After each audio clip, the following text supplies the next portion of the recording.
We're coming to the very end of 2025, and whether you've had a great year or a challenging one, it's likely that you'll be thinking ahead to 2026. Many of us like to set goals and plans to achieve for the upcoming year, and I'm here to remind you to also plan in some opportunities for rest and to reset. Permitting yourself this time throughout the year is not only good to avoid burnout as you strive to achieve your biggest goals, but also helps with the sustainability of them and the likelihood that you'll actually achieve them. Going into 2026, along with our goals, we'll be planning a few mini breaks to ensure we have dedicated time to stop, to rest, to reflect, and to slow down.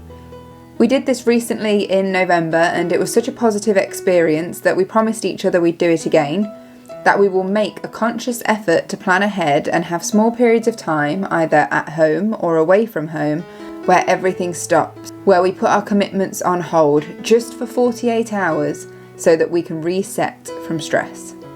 If an opportunity arises for you to have a break away from modern life, I would highly encourage anything that forces you to switch off and disconnect. Whether it's a remote cabin sort of experience or like what we did more recently, which was staying somewhere that felt like stepping back in time.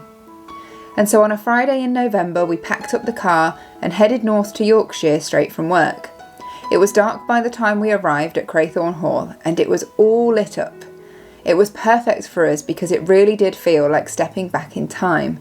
There's something about open fires and corridors lit by candles that makes you feel a part of a world before modern technology existed.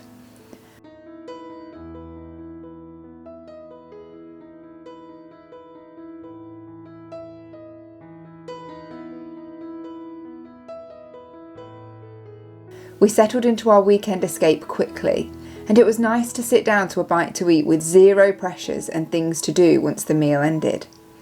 And even though Tom and I are rarely apart, it was still a welcome opportunity to sit down, talk, connect, and be thankful for this time of peace. It was such a good thing for us to do.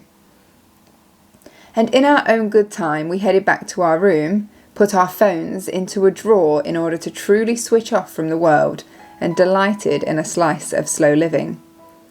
Simple things really, like reading my book with a cup of tea, was exactly the sort of peaceful treat I'd been longing for.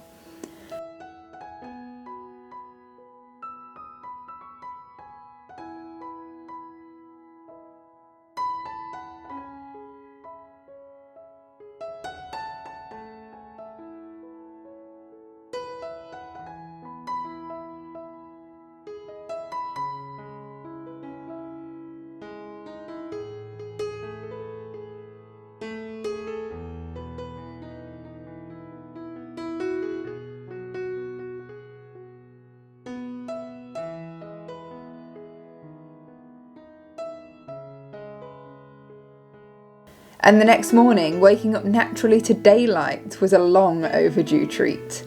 The sun didn't rise until around 7:30 at this time of year, and so waking up in darkness had become the norm. And so you can imagine my joy when I woke up to this view. We enjoyed the luxury of not having to get out of bed immediately and lay in peace and quiet. The next thing I wanted to do was open a window and breathe in that frosty, crisp November air. It was so refreshingly cold and nearly silent, except for the birds and the wind and the drip of a still fountain just below our window. I stood taking slow, deep breaths, wrapped up in a fluffy robe, and I already felt so relaxed, like all of my stresses were being washed away. We headed for breakfast, which again felt like being in a time gone by, and were just so thankful to have our breakfast serve and not have pots to tidy away afterwards. My mind was so free from stress, all I could seem to focus on was this pretty rose outside the window, and I wanted to go out and see it. And so after breakfast, we headed out for a walk. Tom and I both love to walk, and the staff at Craythorne Hall were amazing. They gave us lots of information about the walks around the grounds and the local village. So walking boots on, we headed out. We explored the grounds first, and Tom and I talked and talked about life, our plans, our future, and our faith. Having this time to walk and talk and be together without any other distractions was wonderful. We then headed out into Craythorne Village and we stumbled upon a little shop where the lovely lady working there offered us a complimentary hot chocolate after walking in the cold. We also bought a sweet treat each. I had a brownie and Tom had a millionaire's shortbread.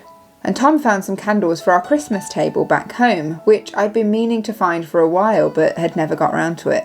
It's like they were waiting for us and just in time for Christmas. We then headed around to the church, a beautiful little building. We went inside and, as we like to whenever we happen across a new church, we sat in quiet, internal thought and prayer. I used the time to reflect on life, give thanks for my blessings and express my hopes for the future. In the afternoon we headed back to the hall to warm up. We made tea and read some more. I wanted to catch up with my Bible study as I was a few days behind on my plan. And again, this was so wonderful to do without any distractions. Having the time freedom to spend as long as I wanted to in the Word, to understand what was written and reflect on it. This is the sort of time freedom that means the most to me. One of the reasons I want to slow down and have more time. That night we explored the hall a bit more before heading to another unrushed dinner. We talked about how boredom is a luxury we don't have. A slow life may be boring to so many, but it's our dream to live life rather than rush through it.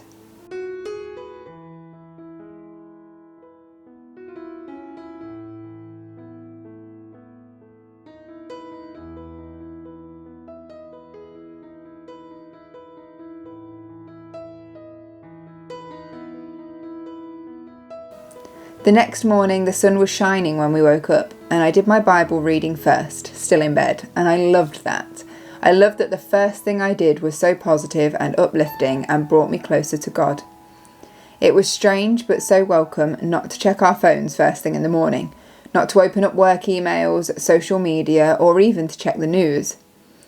We had breakfast before heading out walking again, and by now you may even begin to think, Charlotte, you've driven all this way and given up a weekend and paid to stay somewhere where you've basically done nothing. All you've done is rest, walked, eaten and read books. My answer to that is yes, exactly. That was the plan. The escapism. We needed a break. We needed a fix before we hit burnout and a way to recharge our batteries. Because busy life isn't going away anytime soon. Not yet. We're trying, we're planning, and we're working towards our freedom, but we haven't made it just yet. Most people are hustling for more, to achieve big goals. We're hustling for our goals too, but our goal is less. The last little treat for us before we left was to enjoy festive afternoon tea. And during this time we talked about our weekend of peace and relaxation, and we promised each other that we would come back and do it again in a few months, to ensure we gave that rest to ourselves. And we reminded ourselves how lucky we are to have had this time and felt grateful for it. We all face a lot of pressure in modern life. Everything is so busy. Rushing around, trying to be efficient, sitting in traffic, feeling frustrated, doom scrolling. I watched a video recently from Nate O'Brien who said, "I'm choosing not to participate." And I really felt that. A little weekend escape was definitely needed in the meantime. Dedicated time, permission to slow down. In 2026, I encourage you to give yourself permission to do the same. It doesn't even have to be away from home. We will be planning in weekends where we say no. No to work, no to chores, even no to socialising, and stay home to rest and reset. I hope this video inspires you to be kind to yourself on your journey to achieving your goals. Have a wonderful 2026.